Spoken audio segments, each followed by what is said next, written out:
going on, everyone, and welcome to Movie Emporium's TV review of Snowpiercer Season 1, Episode 9 and 10, The Train Demands Blood and 994 Cars. Before we begin, please hit the subscribe button to join Movie Emporium, hit that notification bell at the top to find what's coming next, and comment below on any video that you watch, including this one. So, I didn't realize that this season was over today. I actually thought there was gonna be another week, but it makes a lot of sense with what they're doing with these two episodes. I took notes because there's a lot of stuff going on in this episode, and these two episodes actually, a lot of moving parts, a lot of season 2 stuff, which according to the trailer, there's already a teaser somewhat for the second season, is going to lead into some very interesting stuff that I was not expecting, that I kind of saw coming a little bit, but most of it I was not really expecting. But we'll do this episode by episode. I will try to keep this as condensed as I possibly can when I'm talking about it, because it is 2 episodes. It's a lot to talk about, so there we go. So episode 9, which was The Train Demanded Blood, basically sees the aftermath of the revolution from the tail in the third class.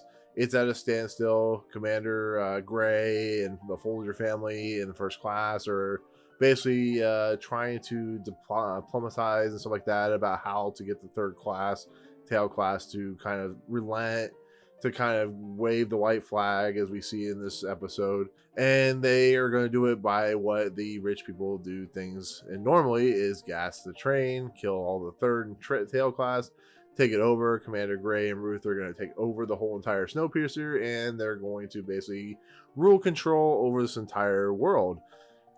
Well, we're obviously in favor of the tail and third class because they're the ones being held back. I've said from the very beginning, from what I've seen of this show and what I know they're talking about, is this is a show about classism, show about holding back the people. It's about rich versus the poor. It's about how the poor eat the rich. It's about just everything that we even deal with today. It's about people struggling to survive in a world where class is everything, and that's what this episode is basically turning the tables on. That's what I really liked about this episode, because Stephen Ogg, who plays Pike, is giving the ultimatum to Andre Layton's character. He's like, if you give up, we'll let the third class and tail class live, which you know the first class will never let them be the same, and if he's willing to sacrifice to let them live. And so Andre Layton is in this kind of weird struggle to, does he do it? Does he sacrifice more lives? What does he do? And that's always been the struggle of Andre Layton, is how does he handle situations that he's in. Ever since the very beginning, when he has been put as a detective, he struggled with the fact that the first class and second class have always had the ability to live in good standings and good relationships, and third class has always been the people that keep the train moving, and the tail class is just those people in the poverty stick and stuff. So after he learns that Zara has going to have his kid, he decides he's going to give up. He's going to let them third class and tail class survive. But as I was kind of expecting, but kind of wondering, Melanie, of course, is saved by Javier, and she actually joins up with the tail class and devises a plan to basically uncouple the cars that the first class people like the Folger family are in, and kind of reconnect everything to a democracy. So we're getting rid of 147 souls, or 147 people, and they're going to devise a way to basically get those cars uncoupled,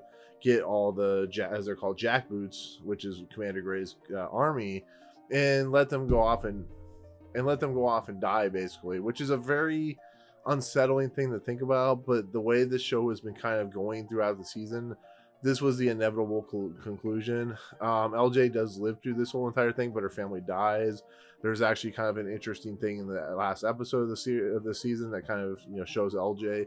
But I still think the idea of getting rid of 147 people that think once they are disconnected will die, is a very tragic thing to see, because in the process of this plan being played out, of Melanie and Layton working together, you get the initial kind of, Andre goes and does his thing where he gives up.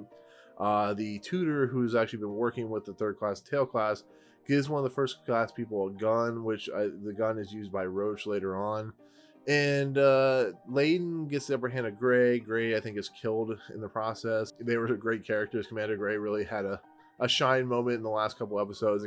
And Layton, as he's getting ready to uncouple the cars, as Bennett and Miles are in the first, in the engine getting ready to uncouple their version, Layton sees the prisoners. And the opening sequence of this episode is basically the old man who we've seen through the entire series being basically put in a chair, and basically they put this mask over him and they inject the frozen cold air, basically effectively killing him, putting him in his lungs and stuff like that. Now Melanie, that almost happens to her. These prisoners in this car, that's what's going to happen to them, because they're prisoners. They're going to be killed for their mutiny and so on and so forth. But the thing about it that makes it so tragic is not even the Folger family and the jackboot people and them dying, because you see the travesty of what the mutiny really truly is, which is First Class trying to take over the whole entire train, trying to kill off Melanie, Ruth, and so on and so forth. But it's a simple fact that Layton sees these prisoners, sees his friends, and he can't do anything about it. That is tragic. That is travesty at its finest.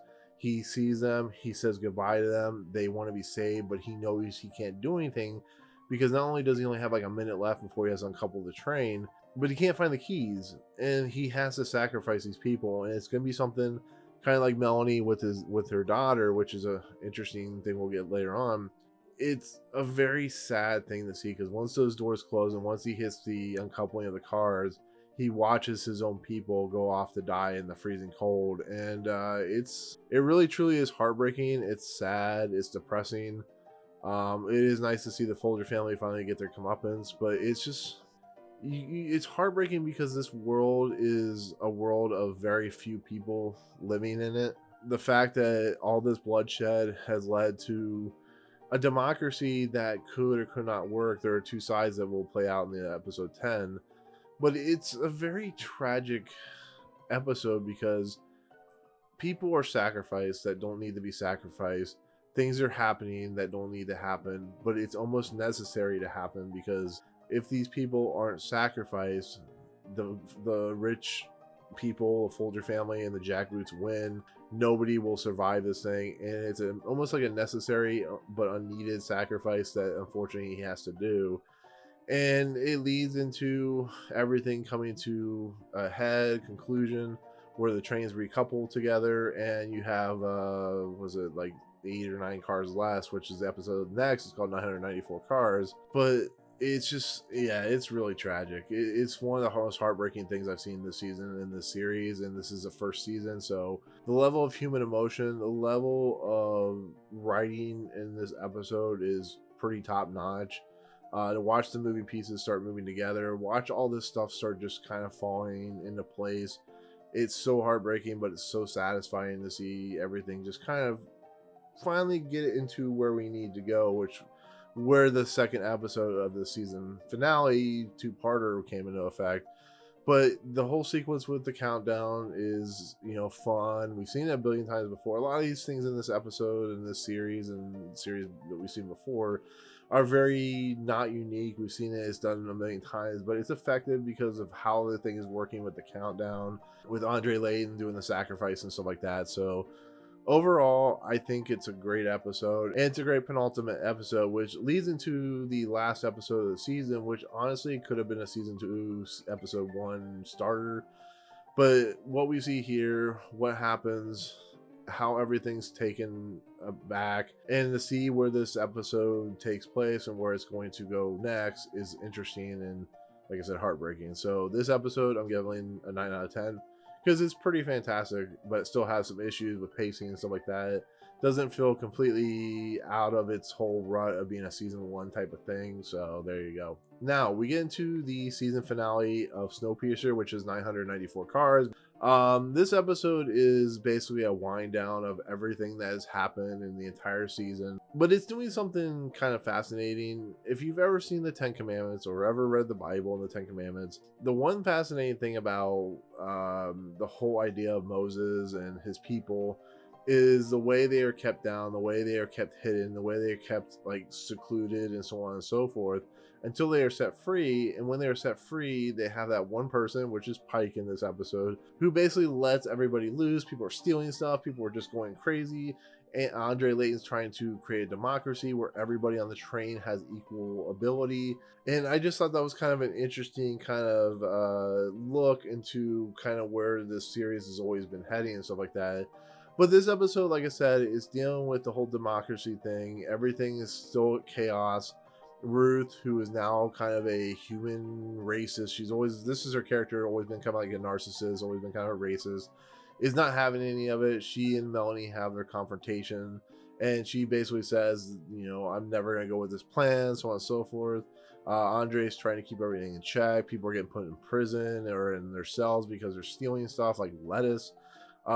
There's a really fascinating thing where LJ goes back to her home on Snowpiercer, and Pike is basically taken over this home, and there's a lot of like sex going on, a lot of this crazy stuff, stealing and all that good stuff, and LJ can't handle it.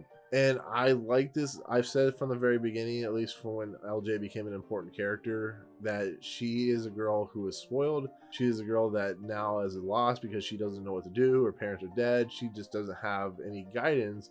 And you can kind of see that scaredness in her that she's going to have to overcome if she's ever going to make it through season 2, which I think she is, because John, who is the kind of disgraced cop, disgraced security guard, ends up kind of befriending her with like an egg and some salt, and she's never like peeled an egg because she's always had everything handed to her. And I really like that moment because LJ, as crazy and insane as she is a character that's always been well developed in the sense of character arcs and character writing. I've always liked her character. I think she's fascinating. I think this could be a new kind of unique take that maybe she's going to go with John, and they're going to be part of another type of revolution of some sort. She's going to kind of coerce in the background, trying to ink her way into like with her claws and stuff like that into the world of Snowpiercer at this point. But I think it's just a fascinating look. She's not in it for very long, but her character motivations in this episode are really showing how much she's going to change throughout the entire series, however long she lasts. Season 2, as I'll get to later on, is going to be quite interesting. But as we see, Melanie has relinquished the train to, of course, Layton, and Layton is at a crossroads. He has to manage everything. This is where this series was always going to head with him, because once they take over Snowpiercer, they now have to keep Snowpiercer in check. Everybody has to work in line. This is not going to be easy. It's going to be when this episode starts, it's like, how do you handle all these classes that have always been kind of separate? How do you make them work together? And that becomes a justification and just insanity. And his mind is going probably 6,000 miles a minute. He's, like I said, putting people in jail. I'm really interested in how Andre Layton's going to try out in season 2 before everything starts going to chaos with another train, which I'll get into in a second. But Melanie, having relinquished everything to him, is now kind of put to the engine room. She's going to be head of the engine department, taking care of the engine. And she has what I think is almost like a breakthrough moment for her character, where she goes and sees Miss Audrey in the club car. And as we saw with Andre in earlier episodes of the season, there's a room where they can go back and kind of relive their old past, relive things about, their life. And Melanie goes back and she sees her daughter, and she starts to kind of come to almost like peace with the fact that she let her daughter die, let her go. Everything that just kind of that's been building up for 7 years has finally kind of been released. She starts crying. She just realizes that she put everything into her soul into this train and never really thought about her family, which is a really impassionate thing, because your family is more important than anything you'll ever come to know in your life. And the fact that she was so committed, like any work-minded individual, just shows how she knows she screwed up. And to see her, and when, like I said, when she goes against Ruth, and how much she's changed in just the last couple episodes, it's really kind of interesting and really kind of like cathartic in a lot of ways. So I did like what was going on here. I like how she was handled it. I like the fact that she's kind of giving Layton what he needs, and she gives everything to the train as she's always has, but she lost her daughter, so she will always have that. The fact that she gave Layton the choice to uncouple the train with his people on it was showing that she is just kind of realizing that she needs to have a different point on this train.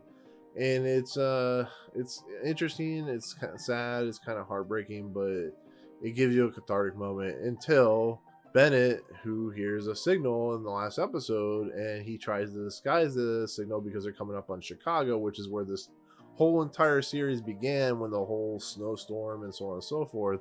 And it becomes a really interesting kind of twist that you may or may not see coming, because there is life outside of Snowpiercer. What that life is, we're not really sure at first until we see Alice. And Alice is a supply train, a very bulky, very, bigger than Snowpiercer type of train, and it was always meant to supply Snowpiercer with food and stuff like that. And what's fascinating is this train is moving towards Snowpiercer to connect to the back of the train to board the train. Well, this leads into the revelation that Wilford is alive, and he's probably angry with what Melanie did. So Melanie has to do what she needs to do to uncouple the train, to not give in to the simple fact of her Wilford being alive and all that good stuff. It leads Ruth going, oh, we're gonna praise Wilford and he's alive, and it's exciting and everybody's confused. It's really kind of fun to watch, because it leads into basically Layton having to make a decision whether to slow down the train and try and find out what the signal is, which we find out is Alice, or move past it and wait to another cycle when they come back to Chicago in however many months or years or whatever it is. Well, Alice connects to Snowpiercer, starts trying to break into Snowpiercer, and so basically Layton and Ruth, who's decided she's going to bring home a whole bunch of kids and have a welcoming party and all that stupid nonsense, they're waiting for basically this door that has a W on it, or the M, whatever you want to say, that they're breaking into. Alice is breaking into, and it opens, and a young girl walks through, probably 17, 18 years old, and it's Melanie's daughter. My mind just exploded.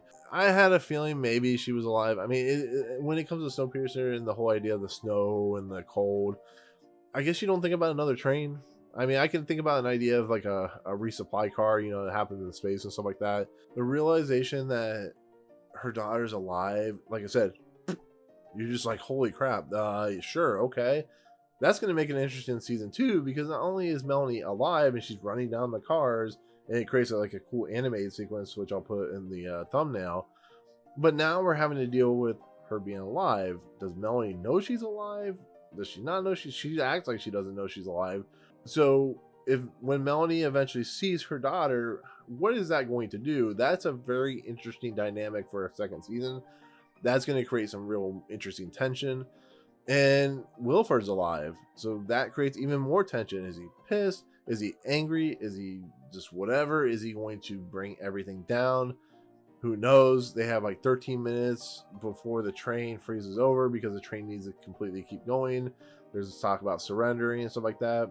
And then we get to the teaser. There's a teaser trailer at the very end of this episode, which is like, oh, so they've already filmed season 2.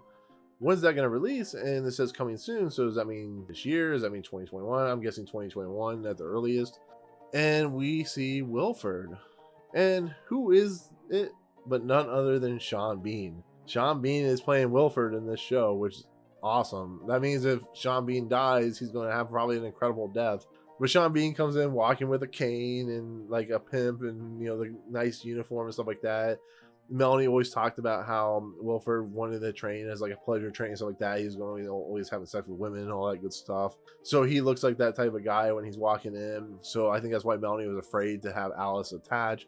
She knows that Wilford's alive and stuff like that. But it's quite interesting to see that in the teaser trailer they show at the end, Wilford is indeed Sean Bean. They don't even show it to the episode. They show it in the teaser trailer. So I'm really excited for season 2. I think this episode was pretty good. I don't think it needed to be the last episode of season 1. I think it could have been season 2 episode 1. I just think the cathartic ending to episode 9 was a much more logical season finale. You could have added in the whole Alice train stuff as like a kind of a teaser for the next season coming towards Snowpiercer and stuff like that. I understand why they added it in episode 10, because these seasons are always like 9-10 episodes or whatever. But yeah, that's 994 cars long. Is, like I said, Melanie's daughter is alive, Wilford's alive, Ruth is insane, and Layton's going to have to deal with the insane nature of having Wilford basically going to try and take control. It's going to be quite fascinating to see season 2. So yeah, I probably give this episode a 9 out of 10. It's still a great episode, just I wish it was season 2 episode 1. So yeah, there you go. That is the entire season 1 of Snowpiercer. With that said, my official review of season 1 is this series was incredible. It had a few moments where it could have been better, but for a season 1 starting point, for a season 1 look into Bong Joon-ho's classism movie about, you know, first and second and third class and tail class revolutions and stuff like that, I think they were respectful of his property. They did a really nice job. I think, you know, Daveed Diggs and Jennifer Connelly, Mickey Sumner, and Alison Wright, and, you know, Lena Hall, and Sheila Van, Sam Otto, Susan Park, Mike O'Malley, Roberto Urbina, Jaylin Flethcer, Annalise Basso, and anyone else in this series. It's a 10 out of 10 for the season, even though I didn't give any episodes a 10 out of 10. The season was incredible. It had great moments. It's a one that I have never, it's been so long since I've seen a show where I've been excited for a season 2. Lost was probably the last show to ever do that, and I was really nervous about going into this series just because when it's something on TNT, you're really kind of wondering if they can handle a series with this kind of verbiage and ideas, and I think they did it splendidly. I think what Graham Manson did with the series is it's great. So what season 2 will hold, I don't know, but it's definitely gonna have Shaun Bean in it, which I'm really excited about. So yeah, 10 out of 10 for the season. Pretty incredible season. So there you go. But yeah, that'll do it for the entire season of Snowpiercer. That'll do it for episode 9, episode 10, The Train Demands Blood, and 994 Cars. And there we go. Snowpiercer season 1. So that's it. Anyways, let me know in the comments below what you think of the series, what you think of the season, what you think of these 2 episodes, what was your favorite part, what was your favorite character, what are you looking forward to, anything you want to talk about, we'll talk about. So there you go. Anyways, if you liked this video, awesome, hit that like button. If you disliked it, hey, it is what it is. But also, you know, subscribe to the channel, which is Movie Emporium. I'd be glad to see you on my channel, as well as hit that notification bell at the top to find out what's coming next. But otherwise, we'll see you guys on the next video. Peace out. What's up, guys? Thank you so much for checking out Movie Emporium. I really appreciate it. If you want to, go ahead and hit the subscribe button. Hit the notification button and the bell at the top. Find out what's coming next for Movie Emporium. Also, check out these 2 videos. They're amazing. I think they're awesome. I think you'll enjoy them too. But otherwise, thank you so much for watching, guys. We'll see you next time.